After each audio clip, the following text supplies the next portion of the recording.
부산교회 기도집회 추구 생명의 체험과 성장과 사역 10번째 사람은 하나님을 담는 그릇임.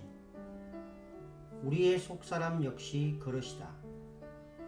하나님은 그분을 담는 그릇으로 우리를 창조하셨다. 그러나 우리는 이 보배를 질그릇 속에 담고 있습니다.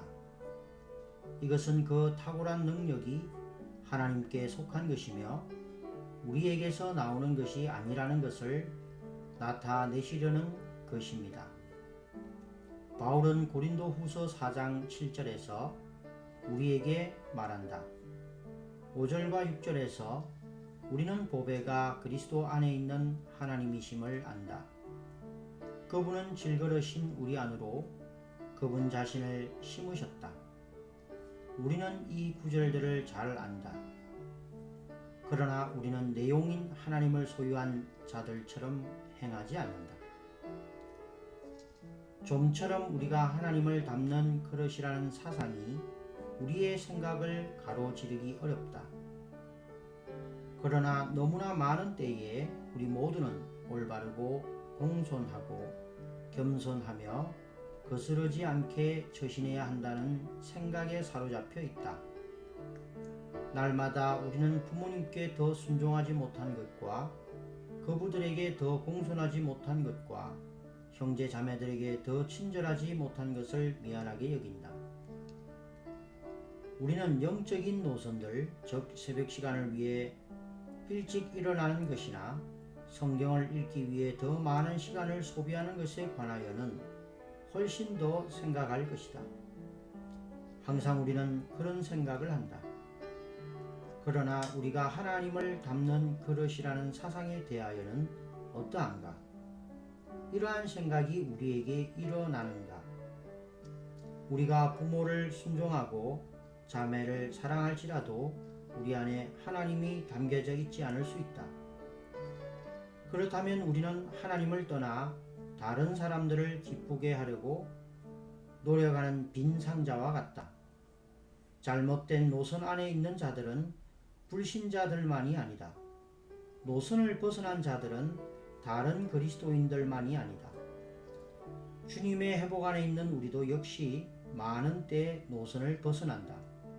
다른 사람을 사랑하는 것이나 친절한 것에 대한 용어를 생각할 때마다 우리는 하나님을 담도록 정하심 받았다는 것은 깨닫지 못한 채 너무도 쉽게 표적을 놓친다. 우리는 행위에 대한 이러한 모든 생각에서 돌이켜 오직 하나님으로 충만되는 것만을 주의하기를 배울 필요가 있다. 성경은 하나님을 음식, 물, 공기로 예시한다. 우리는 먹는 음식과 마시는 물과 숨쉬는 공기를 받아들이듯이 그분을 받아들여 그분으로 충만되어야 한다. 지난 20여 년 동안 우리 중에서 그리스도를 먹고 마시는 것과 하나님을 호흡하는 것에 관해 찬송을 많이 지었다. 이 찬송 안에 있는 사상은 다른 그리스도인들의 찬송가에서는 빠진 것이다. 하나님을 먹는다는 사상은 어떤 사람들에게는 거칠고 받아들이기 어렵다. 우리는 그들에게 계시가 부족하다는 식으로 생각하여 그들을 비난하지 말아야 한다. 우리는 하나님에 의해 창조되었을 뿐만 아니라 그분의 긍휼의 그릇으로 그분에 의해 선택되었다. 또한 우리는 긍휼의 그릇일 뿐만 아니라 영광받기로 예비된 그릇이다. 바울의 글만이 아니라 신약 27권 전체가 우리가 하나님을 담는 그릇이라는 사상을 전달해 준다. 육체 안에 나타난 하나님. 모두가 인정하듯이 경건의 비밀은 위대합니다. 그분은 육체로 나타나셨고 그 영 안에서 의롭게 되셨으며 천사들에게 보이셨고 모든 민족 가운데 전파되셨으며 세상이 그분을 믿었으며 그분은 영광 안으로 들려 올라가셨습니다. 이 하나님은 육체로 나타나신 바 되셨다. 이러한 표현은 단지 그리스도만을 언급한 것이 아니라 교회를 언급하는 것이다. 교회는 하나님이 나타나는 육체를 가진 사람들의 모임이다. 교회는 단체적인 육체 안에 나타난 하나님이다. 어떻게 하나님이 이렇게 나타날 수 있는가? 우리가 그분을 취해 그분으로 충만됨에 의해서이다. 이것이 당신의 하나님이요 나의 하나님이다. 이것이 바울의 하나님이었다. 그가 회심하기 전에 바울의 하나님은 하늘에 멀리 떨어져 계셨다. 이제 바로 그 사도의 하나님은 부활 안에서 예수 그리스도를 통하여 당신의 존재 안에 그분의 집을 만드심으로 당신을 적시고 당신 안으로부터 그분 자신을 표현할 수 있는 하나님이다. 반대되는 우리의 천년적인 관념. 이것이 바울이 우리에게 계시하는 하나님에 관한 중심 사상이다. 그러나 우리에게는 중심 이상과는 다른 우리 자신의 천년적인 관념이 있다. 이에 대한 11가지 항목을 제시하고자 한다. 첫째, 하나님을 경배함. 하나님에 대한 사람의 천년적인 관념은 그분이 경배를 받으신다는 것이다. 피조물인 사람은 마땅히 전능한 창조자를 경외해야 한다. 이것은 고상한 생각이다. 그러나 좀 빗나간 것이다. 하나님의 마음은 외적으로 그분을 경배하는 자들로 만족되지 않는다. 하나님의 마음의 갈망은 사람을 그분의 그릇으로 갖는 것이다. 요한복음 4장에서 주 예수님이 죄 많은 사마리아 여인에게 말씀하셨을 때 그녀는 대화의 주제를 그녀의 죄 많은 삶에서 하나님을 경배하는 것으로 돌렸다. 그녀와 대화하시면서 주님은 하나님을 경배하려면 그리스도 안에서 성령을 통해 하나님이신 생수를 마셔야 한다는 것을 지적했다. 합당하게 하나님을 경배하는 것은 그분을 마시는 것이다. 그분을 더 마실수록 우리는 그분을 더 경배한다. 그분을 우리의 생명 공급으로 받아들이지 않고 경배만 하는 것은 가련한 것이다. 하나님은 그것으로 만족할 수 없으시다. 외면적으로 하나님을 경배하는 것은 사람의 천년적인 관념일 뿐이다. 둘째, 윤리적임. 사람은 동물이나 원숭이로 창조되지 않았다. 그에게는 더 높은 생활의 형태가 있다. 그렇기 때문에 사람은 높은 도덕 수준에 따라 행해야 한다는 관념을 갖고 있다.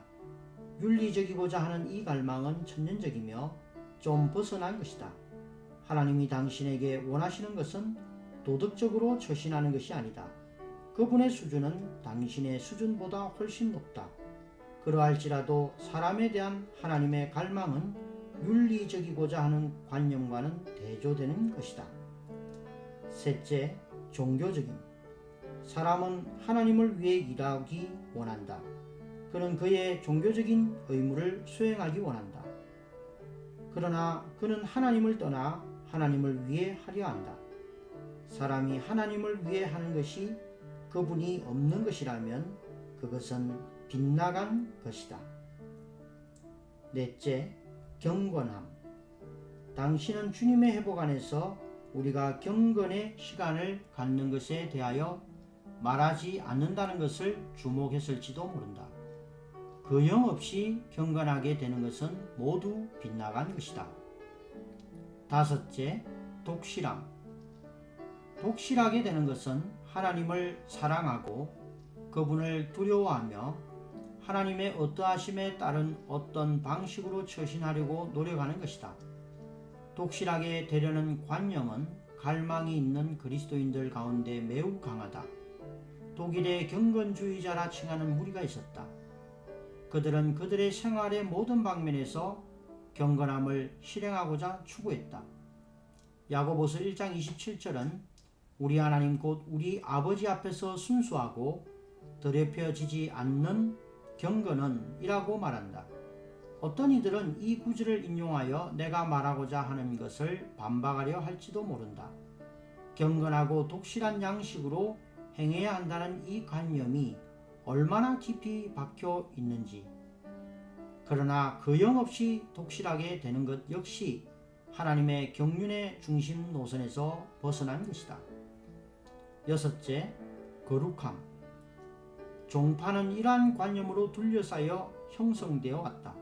그런 곳에 속한 자들은 거룩한 사람들이라고 불린다. 그들이 의미하는 거룩하게 되는 것은 무엇인가? 그들의 일원은 짧은 치마를 입지 않아야 하고 화장을 하지 말아야 한다. 그들은 될 수 있는 한 자신을 잘 가려야 한다. 이러한 것이 거룩하게 되는 것에 대한 그들의 관념이다. 7번째, 성경적인. 형제는 이것을 그들의 표준으로 삼는다. 그들은 일이 성경적인가 비성경적인가를 검토한다. 이는 옳은 것이다. 그러나 성경에 대한 당신의 이해가 옳다 할지라도 당신에게 그 영의 실체가 없다면 어쨌든 당신은 바울의 완성하는 사역의 중심 이상에서 멀리 떨어진 것이다. 8째, 영적임. 그리스도인들 중에는 영적이어야 한다는 관념이 있다. 사실상 이 말이 의미하는 바를 말하기는 어렵다. 9번째, 능력있음. 어떤 그리스도인들은 오순절적인 능력을 가진 것으로 자처하는 자들에 의해 영향을 받는다. 그들 보기에 어떤 복음 전도자는 능력 있는 전파자이다. 그에게 능력이 있을지 모르나 생활에 있어서는 여전히 바울의 완성하는 사역의 중심 이상으로부터 거리가 멀다. 10번째, 기적을 높이 평가함. 병고침과 방언 말하는 것과 신유도 오늘날 기독교 안에서 모두 볼 수 있는 것들이다. 기적에 빠진 자들도 거리가 먼 것이다. 11번째, 하나님을 섬김. 하나님을 위해 일하는 관념, 그리스도를 위해 영혼을 구원하려고 선교지로 나가는 관념이 널리 퍼져 있다. 이러한 관념 역시 바울의 완성하는 사역과는 어긋나는 것이다. 구약의 관념. 여러분에게 도움을 주리라고 여긴 어떤 형제가 최근에 우리를 방문하여 메시지를 전했다. 그는 에덴 동산은 기쁨의 동산이다. 이는 생명나무와 흐르는 강이 있어서만이 아니라 하나님이 그곳에서 사람과 함께 걷고 계셨기 때문이다 라고 말했다. 후에 나는 그 형제와 이야기를 하면서 그의 강조점은 그 반대가 되어야 한다는 것을 지적했다. 에덴 동산은 낙원이었다. 이는 하나님이 거기에서 사람과 함께 걷고 계셔서만이 아니라 거기에 생명나무가 있었기 때문이었다.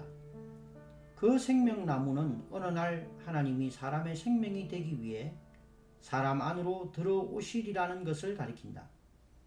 하나님과 함께 행하는 것은 그분이 우리 안에서 우리의 생명과 음식으로 사시는 것보다는 훨씬 낮은 것이다. 그렇다. 하나님은 아담과 함께 에덴 동산에서 행하셨다. 그러나 하나님의 생각은 그 이상이었다. 그분의 궁극적인 목적은 아담 안에 들어와 아담의 생명과 생명 공급이 되시는 것이었다. 하나님의 임재 안의 삶이라는 책에서 로렌스 형제는 하루 종일 하나님의 임재 안에서 사는 것을 실행할 필요가 있다고 가르친다. 이러한 가르침은 구약에 따른 것이다. 신약에는 하나님의 임재 안에 산다는 용어가 없다. 신약은 우리에게 영 안에서 행하라고 말한다. 하나님의 임재를 실행하기보다는 오히려 그분과의 한영을 살아야 한다. 차이점을 아는가? 하나님과 함께 행하는 것은 놀라운 일이다. 그러나 그것은 구약의 관념이다. 신약에서 우리는 하나님과 하나이다. 내가 행할 때 그분도 나와 함께 행하신다. 그분이 행할 때 나도 함께 행한다. 오늘날 많은 그리스도인들이 여전히 작은 목소리를 귀히 여긴다. 그들은 이것이 주님이 그들을 인도하는 방식이라고 생각한다. 반복하거니와 이것은 구약의 관념이다. 우리는 세미한 음성을 들을 필요가 없다. 우리에게는 안에 거하심과 기름 부음이 있다. 이는 우리 안에 거하신다. 이것은 작고 세미한 음성보다 훨씬 높은 것이다. 구약시대의 하나님은 사람 안에 아직 들어오지 않으셨다. 그러나 우리 시대의 부활 안에서 그리스도를 통해 우리 안으로 들어오신 하나님은 이제 우리 안에 거하시며 우리와 하나이며 우리를 그분 자신과 한 영이 되게 하셨다. 당신은 하나님과 함께 행하기를 추구하라는 메시지를 들을 때 큰 도움을 받았다고 느낄지도 모른다. 그렇다 당신은 도움을 받았다. 그러나 당신은 바울의 완성하는 사역의 중심 이상으로 가까이 오는 데에서 빗나가도록 도움을 받은 것이다. 만일 바울이 그 메시지를 들었다면 그는 가로막으며 이렇게 말했을 것이다. 형제여, 더 이상 계속하지 마십시오. 오늘날 우리는 에덴 동산에 살고 있지 않습니다. 우리는 교회 안에 있습니다. 나는 내가 말하는 바를 당신이 붙잡기 어려우리라는 것을 안다. 낡은 관념이 당신의 눈을 덮었고 당신의 생각을 점령했고 당신의 생활 방식을 지배한다. 당신은 그러한 배경으로부터 왔다. 당신은 에녹이 어떻게 하나님과 300년 동안 동행했는지를 기억할 것이다. 당신은 엘리야가 어떻게 작고 세미한 음성을 들었는지를 기억한다. 당신은 그들을 얼마나 존경하는지, 당신은 얼마나 그들처럼 되기를 원하는지. 엘리야는 당신에게 이렇게 말할 것이다. 어리석은 자여, 너희를 사모하는 것은 나다. 침례자 요한도 나보다 더 위대했다. 너희는 침례자 요한보다 더 위대하다. 너는 왜 나와 같이 되려고 하는가? 침례자 요한이 나보다 더 위대했던 것은 그가 그리스도에 더 가까웠기 때문이다. 너희는 그리스도에 가까운 것만이 아니라 그분과 한 영이다. 내가 어떻게 너희보다 더 위대할 수 있겠느냐? 나는 너희를 따르기 원한다. 나는 작고 세미한 음성을 포기하기 원한다. 나는 안에 거하심에 따라, 기름 부음에 따라, 그 영에 따라 행하기 원한다. 중심 이상의 집착함. 사도 바울의 완성하는 사역의 중심 이상은 우리의 내용이신 우리 안에 계신 하나님과 하나님의 비밀인 그리스도와 그리스도의 비밀인 교회이다. 종교적이든 윤리적이든 경건한 것이든 영적이거나 거룩하든 독실한 것이든 우리의 천연적인 관념은 모두 제쳐 놓아야 한다. 심지어는 좋은 집회를 하거나 강한 봉사를 하는 것도 우리의 목표가 아니다. 집회들과 봉사는 근원으로부터 나와야 하고 그 결과는 교회이다. 주님의 회복은 중심 이상이다. 1970년 성공적인 이주를 한 뒤 우리는 회복의 확장을 관심하기 시작했으며 중심 이상을 어느 정도 소홀히 하게 되었다. 회복이 빗나갔기 때문에 이로 인해 나는 주님께 많이 회개했다. 그분의 긍휼로 그분은 일들을 깨끗이 청산하셨고 우리를 하여금 올바른 노선으로 돌아오게 하셨다. 주님은 회복의 확장과 인수의 증가에 대해 너무 많이 격려하지 말라고 나를 책망하시고 권면하셨다. 나는 이것을 반대하지 않는다. 그러나 그에 대해 염려하지 말라는 권고를 받아왔다. 회복을 생명 안에서 자라게 두라. 우리의 행함이 아닌 생명으로부터 난 자연스러운 확장과 합당한 증가가 있을 것이다. 주님은 이렇게 지적하셨다. 작은 자여, 내가 땅에 있었을 때 나는 사역의 확장을 위해 아무것도 하지 않았다. 내가 한 것은 다만 나 자신을 소수의 무리 안으로 생명으로 뿌린 것이었다. 결국 사도행전 1장에서 내게는 단지 120명밖에 없었다. 많지 않았다. 주님이 3년 반 동안 수고하신 후에 120명밖에 거두지 못했다는 것은 믿어지지 않는다. 주님은 나에게 이렇게 물으셨다. 확장하고 증가시키려고 총력을 기울인 일에 120명은 어디 있느냐? 내가 간 후에 120명은 어디에 있느냐? 누가 올바른 노선에서 주님의 회복을 수행하겠느냐? 120명이 없다면 내가 가자마자 모든 것이 끝날 것이다. 회복은 가련한 기독교 역사의 일부, 즉 성경적이고 영적이나 그리스도가 없는 그 많은 일을 하는 기독교의 반복이 될 것이다. 만일 내가 확장하여 온 땅을 얻는다 해도 무슨 의미가 있겠는가? 나는 최근에 대만에서 방문한 형제와 대화를 가졌다. 나는 그와 이제부터 그곳의 일은 확장과 증가를 너무 관심하지 말아야 한다는 것을 교통했다. 당신의 모든 노력은 120명을 얻으려는 곳으로 방향이 잡혀져야 한다. 그렇지 않으면 10년 안에 모든 것이 사라지고 확장으로 인해 잃어버리게 될 것이다. 이미 대만에는 많은 숫자가 있고 대북만 해도 2만 3천 명이나 된다. 아마 섬 전체의 4만 정도는 될 것이다. 이들 중 얼마의 사람들을 120명에 포함시킬 수 있겠는가?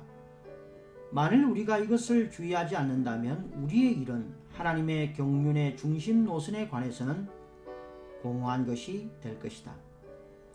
회복하는 대신 우리는 뒤로 떠내려가게 될 것이다. 더 많은 확장을 가질 때 우리는 더 기독교의 반복으로 떠내려갈 것이다. 사람들이 그처럼 많은 것으로 인해 나는 기쁘다. 그러나 그들이 중심 이상을 보지 못했다면 나의 기쁨은 무익한 것이다.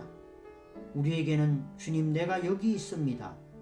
당신이 바울에게 보여주셨던 것과 같은 중심 이상을 나에게도 보여주소서라고 일어나 말할 신실한 몇몇 사람이 필요하다.